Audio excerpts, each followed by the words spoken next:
More than 9 weeks into the war in Ukraine, the country's neighbors are struggling with the fallout and the influx of refugees. Poland welcomed thousands of refugees when the war broke out, including more than half of the 5 million people who fled Ukraine.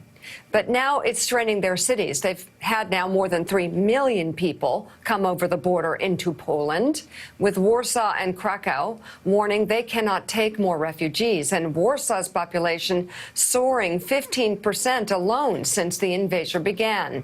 Resources like volunteers, housing, classroom space, and jobs are all running thin. This morning, we have a closer look at one program that is hiring and training refugee teachers for Polish schools. The co-founder and CEO of the group, All In Together, Lauren Leader, was recently in Warsaw to witness this program firsthand. More than 5 million people fled Ukraine since the war started, according to the UN, and Poland took in more Ukrainians than almost any other nation, more than 2.7 million people, mostly women and children, in just 2 months.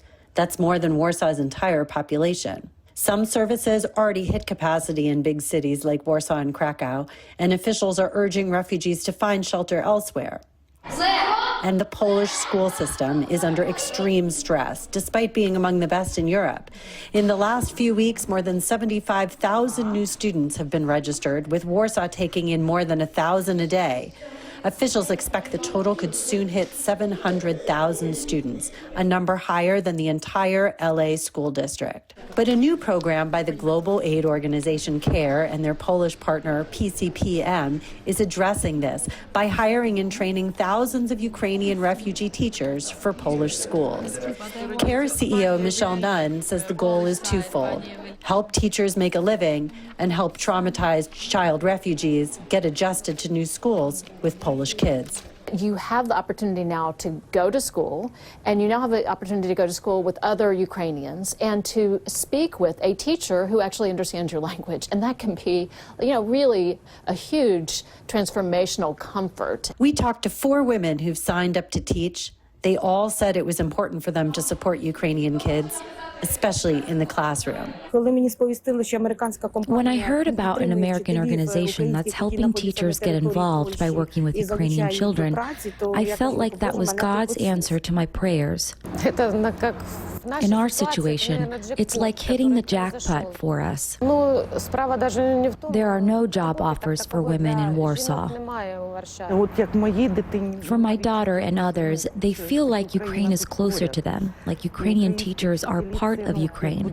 And to them, it's easier to get used to adjusting this way by having someone from our community, from our country. Despite getting to safety, Ukrainian child refugees are still grappling with the trauma of war and the stress of adjusting to a new environment, with most of them having left behind brothers, fathers, even grandfathers who are fighting in the war.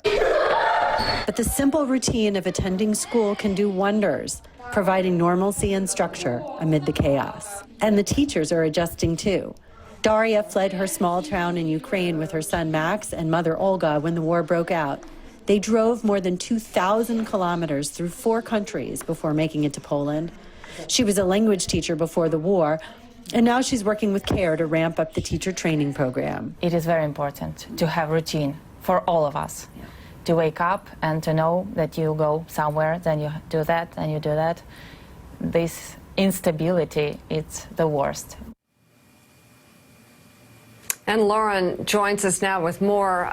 Lauren, what an incredible program. At the same time, it's really a microcosm of the bigger problem that Warsaw, Krakow, cities across Poland are dealing with, where there are too many people for the services that they have. Right, and across Europe, where there are refugee children from Ukraine, I heard from the teachers that I met with that many of their former students from Ukraine are not in school at all because they're in countries where there aren't programs to help them integrate. But it is a bright spot in Poland that these amazing teachers who desperately want to help and contribute are able to work and support the kids in the classroom, many of whom are struggling with, a lot of trauma from what they've dealt with. I heard about children who who won't sit near the window, a young girl who carries a pillow with her everywhere. This sort of stress and anxiety that these kids are carrying makes it very difficult for them to learn and to have any kind of normal life.